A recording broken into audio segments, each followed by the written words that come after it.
லஞ்சம் வாங்கிய சந்தேகத்தின் பேரில் சரவாக்கில் ஒரு சிவில் இன்ஜினியர் மேலும் 3 நிறுவன உரிமையாளர்கள் உட்பட 6 நபர்களை MECC கைது செய்துள்ளது. அவர்கள் 40 முதல் 70 வயதிற்குட்பட்ட சந்தேக நபர்கள் ஆவர்.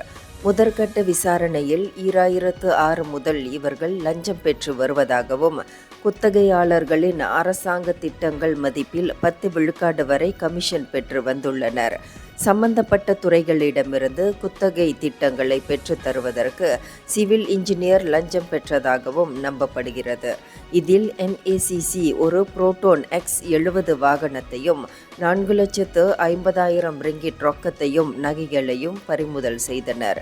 மேலும் இந்த சம்பவம் 2009 MECC சட்டம் பிரிவு 17 அடைப்புக்குறி A கீழ் விசாரிக்கப்படுவதாக MECC துணை தலைமை ஆணையர் அஹ்மத் குசைரி யஹ்யா கூறினார். கைது செய்யப்பட்ட சந்தேக நபர்கள் இன்று மீரி சிபு கூச்சிங்கில் உள்ள மஜிஸ்திரேட் நீதிமன்றங்களில் நிறுத்தப்பட்டு தடுப்பு காவல் உத்தரவு பெறப்படும் என்றார் அவர். இந்தியர்களின் இதய குரல் மக்களோசை.